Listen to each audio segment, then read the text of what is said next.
예수 승천을 기념하는 예수 승천 주일입니다. 예수님의 말씀과 그리고 예수님의 삶을 우리가 따르는 것이 기독교라고 말씀드릴 수 있어요. 그런데 이 기독교에는 중요한 사건이 6가지 있습니다.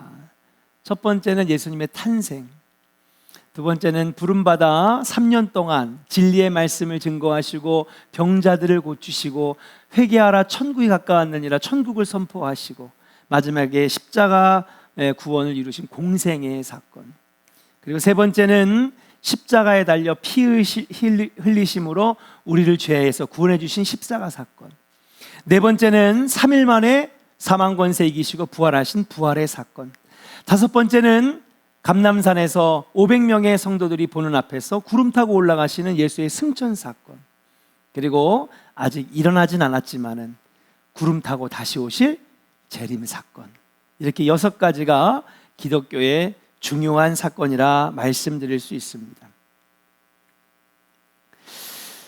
이 6가지의 사건들을 우리는 중요하게 생각하고 또 그때마다 기념하는 절기들을 지키는데요, 예수님 탄생하는 성탄절, 공생의 삶을 기억하는 사순절, 십자가의 죽으심의 의미를 깨닫는 성금요일, 3일 만에 부활하신 영광의 날을 찬양하는 부활절, 그러나 상대적으로 예수님의 승천은 그만큼 중요하게 여기지 않았던 것이 사실이 아니겠는가. 그러나 오늘 우리는 분명히 알아야 됩니다. 예수님의 승천 사건은 우리 신앙생활에 있어서 너무나도 중요한 사건이다. 신앙의 사건이며 또 아주 중요한 절기라고 말씀을 드릴 수가 있어요. 오늘 예수 승천주의를 보내면서 예수님의 승천의 의미, 우리에게 주는, 신앙생활에 주는 의미를 한번 깨닫고 주님이 다시 구름 타고 오시는 그날까지 여러분 예수 승천 신앙을 가지고 여러분 승리하는 우리 조원의 모든 성도들이 될 수 있기를 주님의 이름으로 축복합니다. 자, 그렇다면 예수님의 승천이 주는 의미가 무엇일까? 첫 번째로 한번 따라합시다. 선포합니다. 하늘나라의 영광을 약속하신 사건입니다. 하늘나라 어디예요? 천국이죠. 천국에서 누릴 영광을 약속하신 사건이다. 예수님이 구름 타고 올라가신 이 승천 사건은요, 하늘나라의 실제성을 증명해 주는 사건이에요. 많은 사람들이 천국이 있다, 없다, 존재한다, 존재하지 않는다. 어떤 성서학자들은 그래요. 아니, 구약 성경에는 천국이라는 말이 나오지도 않고 하늘나라라는 말이 나오지도 않거든요. 구약 성경에는 뭐 지금 신학을 얘기하자는 건 아니지만 내세 사상이 없어요. 그런데 왜 갑자기 신학에 와서 천국 얘기를 하고 하나님 나라 얘기를 하느냐? 그렇게 얘기하는 사람들도 있습니다. 그런데 이러한 여러 가지 논란과 그리고 의심과 궁금증에 있을 때에 예수님은 분명하게 살아서 부활하셔서 구름 타고 어디로 올라가셨어요? 하늘나라로 올라가셨어요. 그러므로 천국은 하나의 환상이 아니라 현존하는 곳이고 실제하는 곳이다라고 하는 것을 증명하신 사건이 바로 예수님의 승천 사건이다. 예수님은요, 3년 동안 여러분 공생애를 통해서 천국을 여러 번 말씀하셨어요. 자, 예수님이 첫 번째 하신 말씀이 뭔지 아십니까? 회개하라. 그렇죠. 천국이 가까이 왔네요. 예수님은 제일 먼저 오셔서 첫 번째 하신 게 뭐냐 하면요, 천국을 선포하신 거예요. 그리고 제자들을 가리키시고 많은 사람들 앞에 설교하실 때마다 천국을 얼마나 많이 강조하셨는지 몰라요. 나는 다시 천국으로 돌아갈 것이다. 아버지가 계신 곳으로 돌아갈 것이다. 너희들은 이 땅에다가 보물을 쌓아두지 말고 어디다가? 하늘나라의 보물을 쌓아두라 그랬잖아요. 여러분, 얼마나 많은 천국에 대해서 여러분 예수님께서 설교하시고 선포하셨는지 아십니까? 그렇기 때문에 기독교는요, 천국이 있냐 없냐를 논하는 종교가 아니에요. 기독교는 무슨 종교냐? 어떻게 천국에 가느냐. 아멘입니까? 어떻게 천국에 가느냐? 여러분, 그것을 아는 것이 바로 기독교라고 말씀드릴 수가 있는 것입니다. 유교가 윤리를 중시하고 불교가 기복을 중시한다면은 기독교는 구원을 중요시하는 거예요. 기독교는 윤리의 종교가 아닙니다.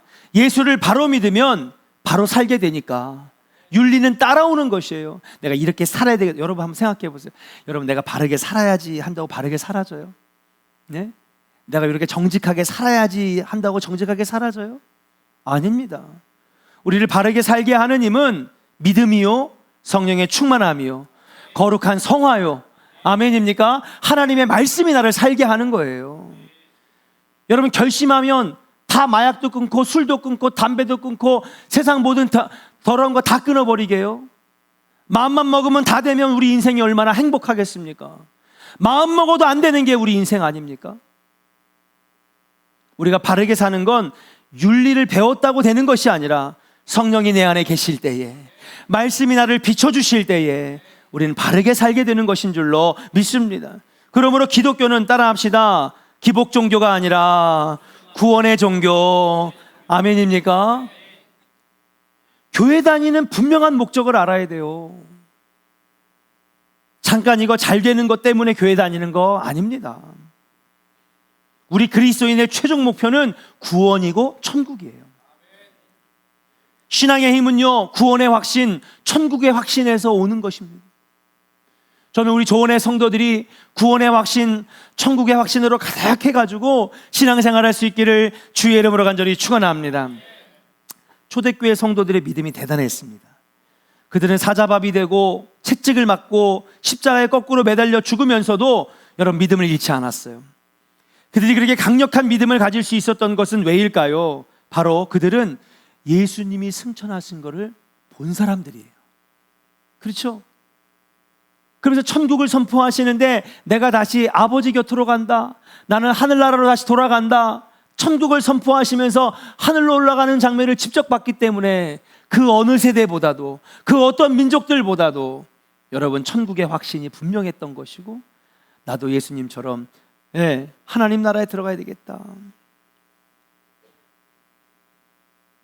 천국에 대한 확실한 믿음 때문에 그들은 온갖 고난과 고통을 당하면서도, 사자의 먹이가 되면서도 그들의 신앙을 지킬 수 있었던 것인 줄로 믿습니다. 사랑하는 여러분, 이처럼 우리에게 천국의 확신, 구원의 확신, 내세의 소망을 주는 사건은 바로 예수님의 승천 사건이라고 하는 사실. 예수님의 승천 신앙을 갖는 여러분들에서 마지막 날에 천국에서 얻게 될 영광을 소망하면서 여러분, 이 신앙생활 승리하는 여러분들 되시기를 주의 이름으로 간절히 축원합니다. 옆 사람에게 한번 축복합시다. 예수 승천 신앙을 가집시다. 아멘. 예수님이 분명히 승천하셨다라고 하는 것을 믿는 거예요. 그럴 때 천국의 소망, 천국의 확신이 내 안에 분명해지는 것이다. 두 번째, 예수 승천 사건이 우리에게 주는 신앙적 의미가 뭐냐? 따라합시다. 성령을 보내시기 위한 사건입니다. 자, 오늘 사도행전 1장 9절의 말씀에 보면 이런 내용이 나옵니다. 같이 한번 읽어볼게요. 사도행전 1장 9절입니다. 시작. 이 말씀을 마치시고 그들이 보는데 올려져 가시니 구름이 그를 가리어 보이지 않게 하더라. 아멘. 여러분, 이 9절은요, 여러분, 지금 예수님이 구름 타고 올라가시는 지금 장면을 설명해 주고 있어요. 맞습니까? 그런데 그들이 막 보고 있는데 올려져 가시는 거예요. 구름이 그를 가려 보이지 않을 정도로 지금 승천하고 계십니다. 그런데 그 앞에 이런 말이 있어요. 이 말씀을 뭐 하시고요? 마치시고. 그러니까 승천하시기 전에 무슨 말씀을 하셨다는 거죠. 그 말씀하신 내용은 바로 앞에 4절부터 8절까지의 말씀이에요. 자, 도대체 이 중요한, 다시는 제자들과 성도들 앞에 나타나지 못하는 그 예수님 승천 앞에 도대체 무슨 말을 했길래 이 말씀을 마치시고 라고 했을까?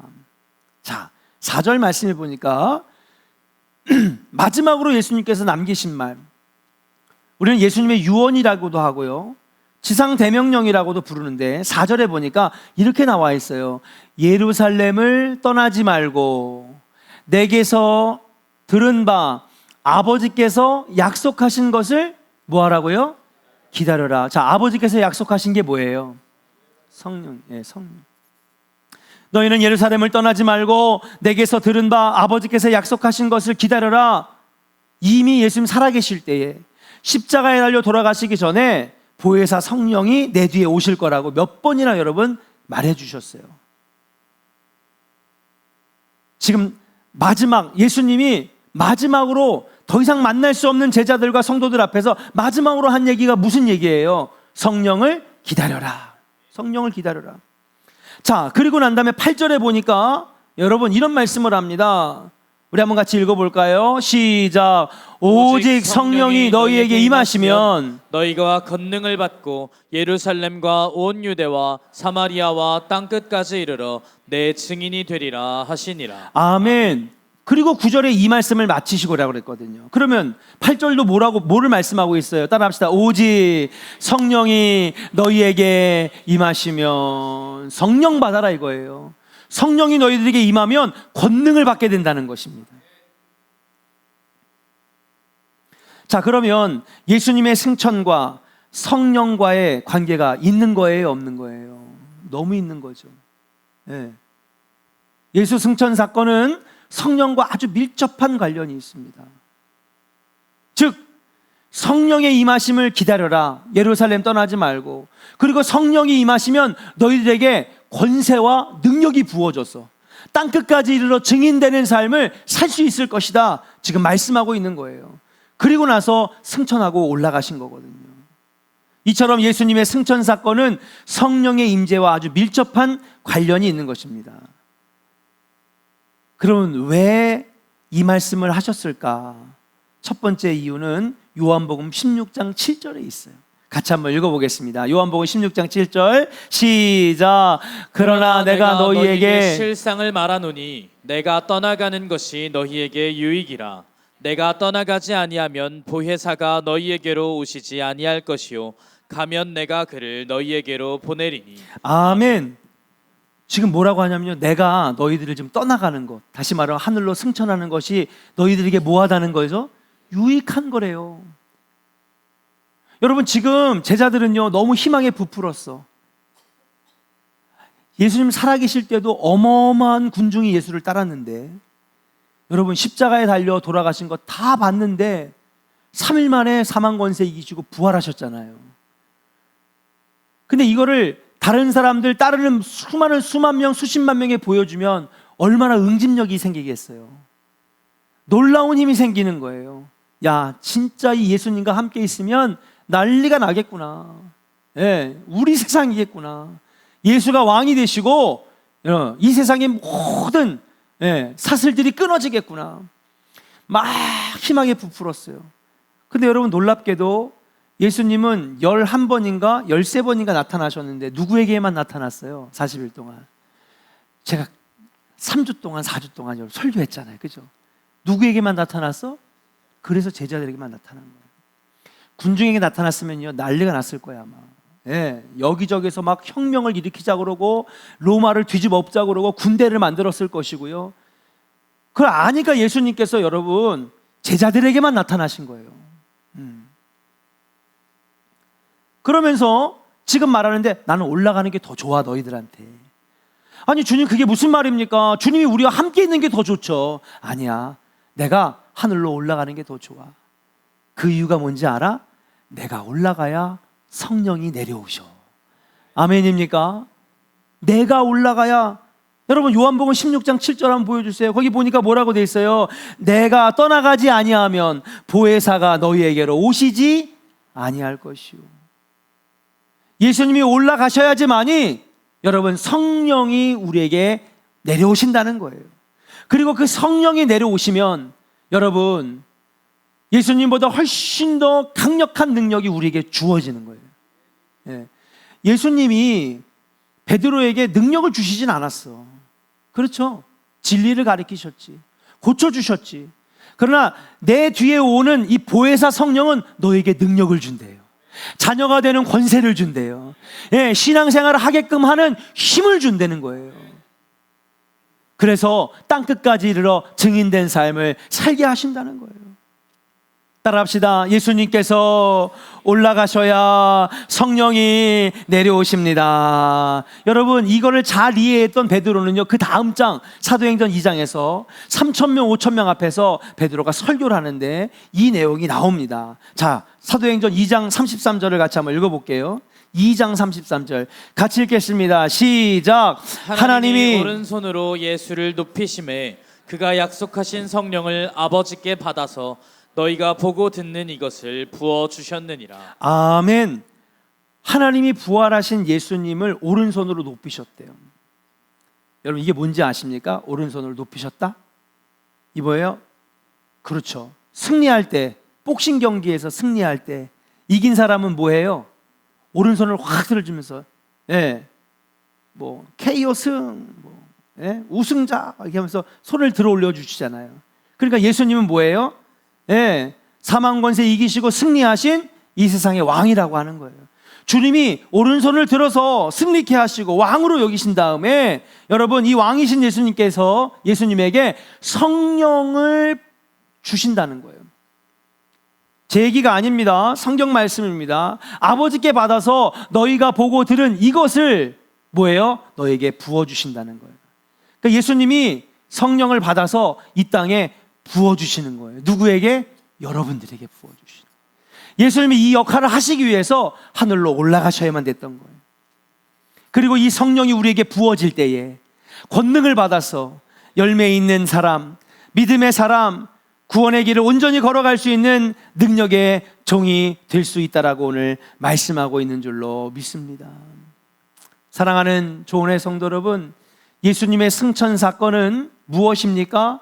그렇습니다. 바로 성부, 구약 성경의 성부 하나님이 활동하시던 구약의 시대, 예수님이 진리의 말씀을 전하시고 구원을 이루게 하신 성자 예수님의 시대, 그리고 예수님의 승천하러 올라가신 그 순간이 바로 이제 따라합시다. 성령 시대. 할렐루야. 성령 시대를 열게 하는 사건이 바로 예수님의 승천 사건이라고 하는 거예요. 이제 우리의 힘은 성령이고 이제 우리의 능력은 성령 충만인 줄로 믿습니다. 예수님의 승천은 성령을 보내시기 위한 사건이다.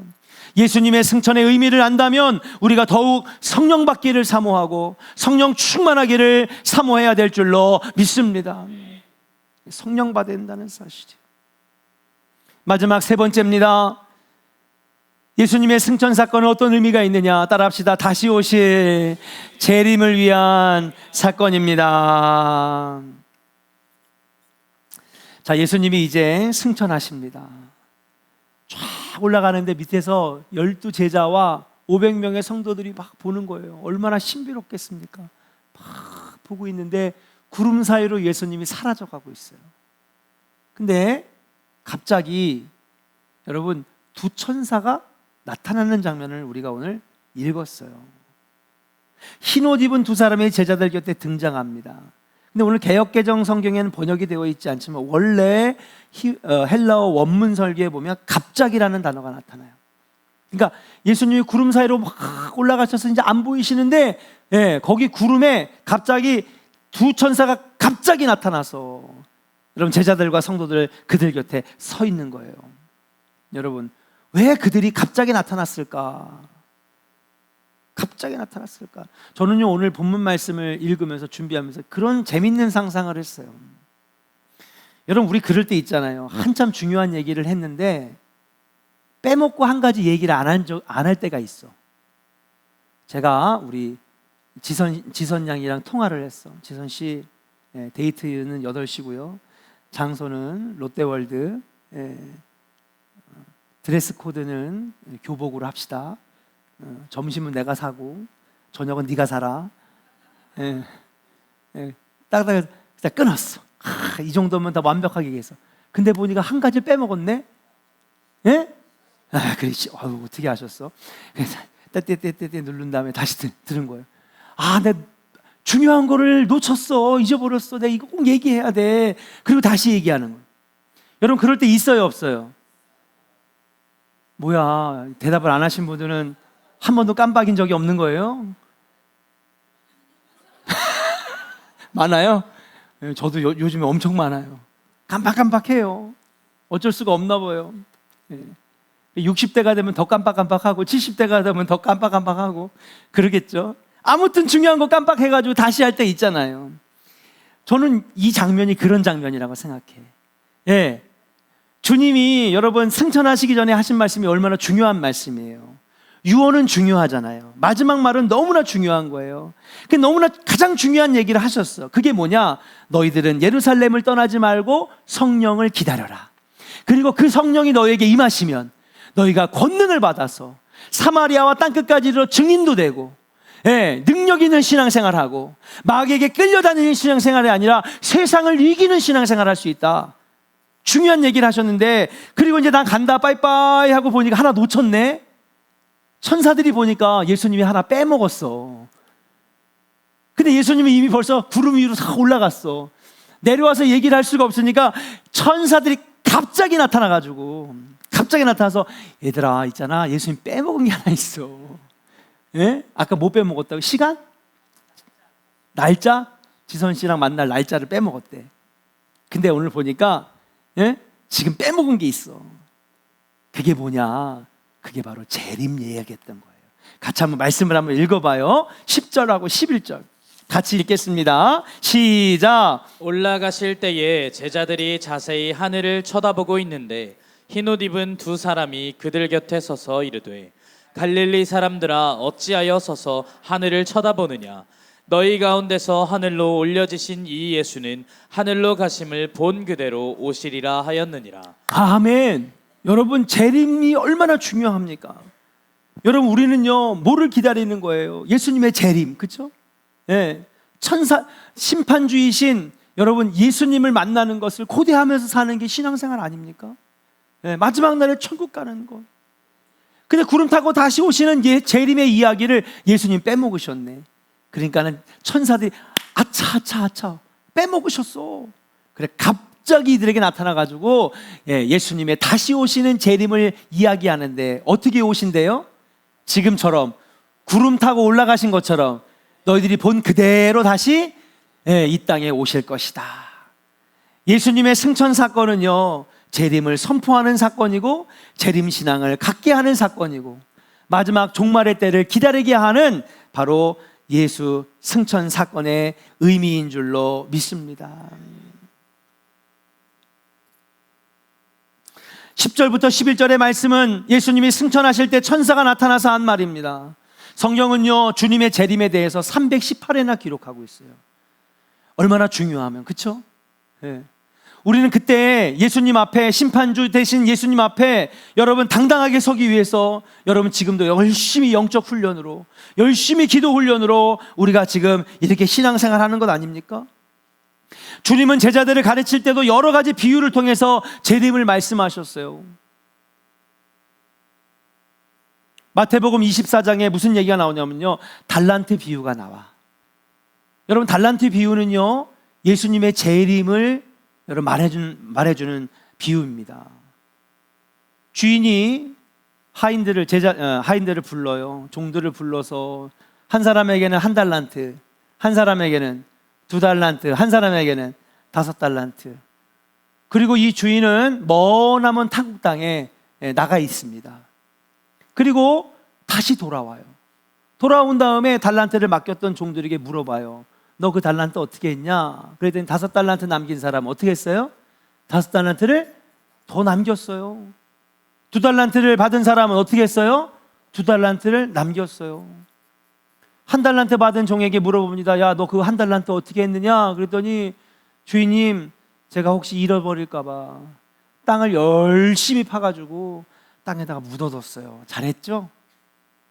악하고 게으른 종아, 네가 문 밖에 서서 슬피 울며 이를 갈미 있으리라. 이 얘기가 무슨 얘기냐? 예수님의 재림 이야기거든. 저와 여러분들은 다 우리의 인생의 주인 되신 예수님께 달란트 받은 자예요. 아멘입니까? 자, 그러면 뭐 해야 돼요? 달란트를 받았으면 이 달란트를 가지고 열매를 남겨야 되는데, 야, 주인이 뭐 오겠어? 뭐 먼데 갔다며. 죽었을지도 모르고 언제 올지도 모르고, 그 여행이 3년일지 5년일지 10년일지 우리가 죽을 때까지 안 돌아올 수도 있지. 넉넉히 있으면 안 된다는 거예요. 졸고 있으면 안 된다는 거예요. 한 지금 10명이 갑자기 고개를 확 들어. 에어컨 좀 틀어드려요. 너무 더워가지고 졸린 거야. 응?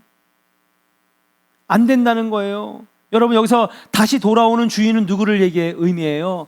예수님을 의미하는 거예요. 그분이 우리에게 다 달란트를 맡겼어. 그래서 뭐 하라는 거예요? 열매를 맺으라 그랬는데, 와보니까 어떤 사람은 5달란트 열매를, 어떤 사람은 2달란트 열매를 맺었는데, 아무것도 안 하고 땅만 파가지고 묵혀놓고서 잘했죠? 그래, 참 잘했다.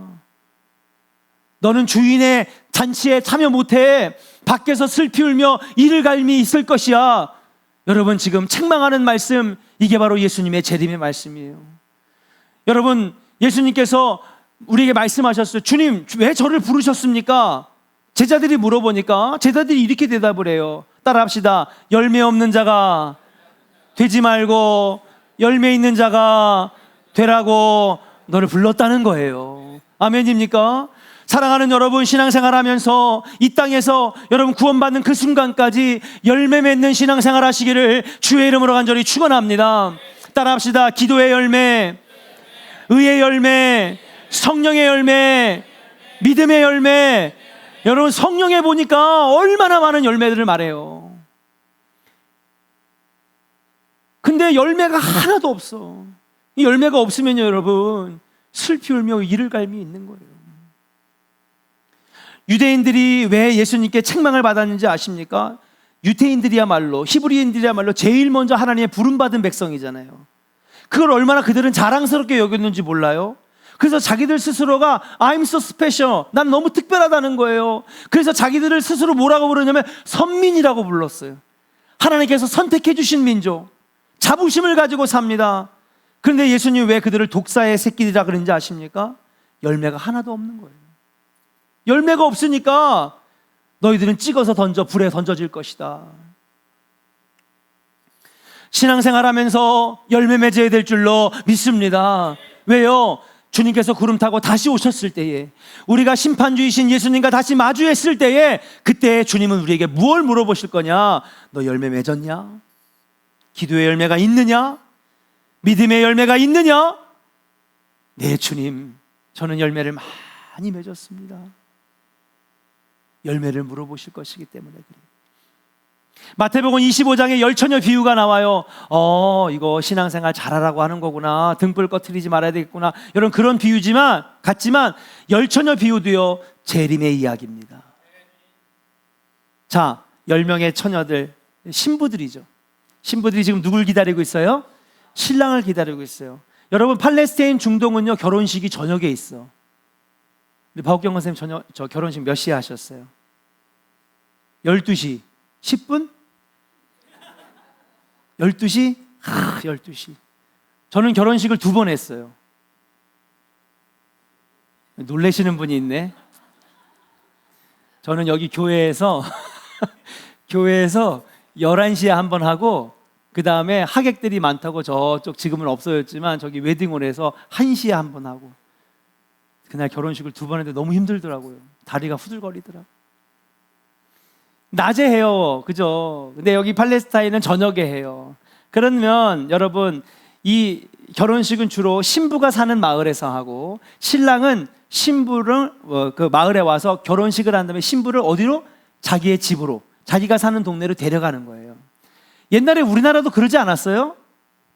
윤사인 권사님, 한상동 권사님이 데리러 왔어? 예? 동네에서 안 하셨어? 예. 데리러 오진 않았어? 그래요? 아무튼 옛날에 그렇게 데리러 왔잖아, 신랑이. 여기도 그런 거예요. 근데 밤에 열리니까 여러분 뭐 하느냐? 신랑들이 오는 걸 기다리는 거지. 그래서 여러분, 어둑어둑해지면 그러면 신랑이 도착하면은 같이 혼인잔치에 들어가서 결혼식을 하게 되는 거예요. 자, 어둑어둑해지니까 여러분 뭐 가로등이 있어요, 무슨 라이트가 있어요, 아무것도 없잖아요. 껌껌하니까 뭘 준비하겠어? 등불을 준비하는 거예요. 등불. 근데 보니까 신랑이 더디 오시네. 분명히 한 7시쯤이면 올 것 같은데 안 오시는 거야. 그 등불을 조금밖에 준비 안 했던 사람들은 시간이 지나니까 등불이 어떻게 됐어? 꺼졌어요, 여러분. 근데 5명의 지혜로운 처녀는요, 여러분 등불의 기름을 어떻게 했어요? 충분히 준비했어요. 그래서 등불을 꺼트리지 않았어. 좀 빌려달라니까 미안한데 안 되겠어. 그러다가 신랑이 오시면 어떡해? 신랑 맞이해서 결혼해야지. 결국 등불이 떨어진 5명의 처녀는 등불 구하고 기름 구하러 다니다가 그 사이에 누가 왔어? 신랑이 왔어요. 불을 꺼트리지 않았던 신부 5명은 들어가서 혼인잔치를 했고, 나머지 5명은 신랑이랑 만났어, 못 만났어? 못 만나고 혼인잔치에 못 들어왔어요. 문이 닫혀버렸어요. 여러분, 이 이야기가 뭔지 아십니까? 이게 바로 재림의 이야기예요. 혼인잔치에 지금 오고 있는 신랑은 누구를 의미합니까? 다시 오실 예수님을 의미하는 것이고, 등불을 들고 기다리는 사람들은 누구를 의미하는 거예요? 바로 저와 여러분들인 성도를 의미하는 거예요. 근데 불이 꺼지니까 신랑 대신 예수님을 못 만나는 거예요. 사랑하는 여러분, 불 꺼트리지 않기를 주의 이름으로 간절히 축원합니다. 따라합시다. 기도의 불, 성령의 불, 말씀의 불, 은혜의 불. 옆 사람에게 축복합시다. 꺼트리지 맙시다. 꺼트리지 마세요. 이거 꺼트리면 죽는 거예요, 여러분. 주님의 혼인잔치에 못 들어가는 거예요, 여러분. 근데 오늘날 많은 교회의 성도들 불 꺼진 사람 많아. 저는요, 지난 코로나 3년 동안에 욕먹으면서도 40일 특별 새벽기도 했어요. 왠지 알아요? 불 꺼지면 죽는 거니까. 네? 힘들어도 대신방하고요, 힘들어도 막 어떻게든지 예배 살리려고 했어요. 왠지 알아요? 불 꺼지면 죽는 거니까. 불 꺼지면요, 신랑 대신 예수님 만날 수가 없는 거예요. 근데 코로나 기간 때문에 이 불 꺼진 사람들이 너무나 많은 거예요. 한국교회 불 꺼진 성도가 많고요, 기도의 불 꺼진 교회가 많고, 여러분 성령의 불 꺼진 교회가 많아요. 우리 조원의 성도들 이 불 꺼트리지 않기를 주의 이름으로 간절히 축원합니다. 성령의 불이 날마다 임하고, 기도의 불이 꺼지지 아니하고, 이 중요한 얘기를 놓치니까 천사가 갑자기 나타나가지고, 야 제자들아, 얘기 안 한 게 있는데 뭔지 알아? 주님이 이대로 다시 오실 거야. 그때까지 불 꺼트리지 말고, 그때까지 열매 잃지 말고, 그때까지 성령 충만해서 권능을 받아가지고 맡겨진 사명 잘 감당하고, 그리고 잘 있다가 구름 타고 주님 다시 오시면 그때 기쁨으로 주를 맞이해라. 아멘입니까? 루터는 말하기를, 성경에서 주님의 재림을 기록한 구절을 빼면 성경은 휴지 조각이다, 그렇게 얘기했어요. 찬송가에서 재림의 찬송을 빼버리면 찬송가는 넝마 조각이 될 것이다, 그렇게 얘기할 정도로, 여러분 승천과 재림은 우리 신앙생활에 너무 중요해요. 성탄절도 중요해요. 부활절도 중요해요. 그러나 사랑하는 여러분, 더 중요한 것은 무엇이냐? 여러분, 앞으로 오실 예수님을 기다리는 신앙, 예수의 승천을 믿고 승천신앙으로 성령을 기다리는 여러분들의 신앙, 이것이 우리를 살게 하고 우리의 신앙생활 되게 하는 것인 줄로 믿습니다. 사랑하는 조원의 성도 여러분, 말씀을 마칩니다. 여러분, 날마다 성령 충만하세요. 기도의 불 꺼트리지 마세요. 여러분, 주님은 분명히 올라가시면서 본 그대로 다시 오신다고 얘기하셨는데, 그때는 구원자가 아니라 심판자로 오시는 거예요.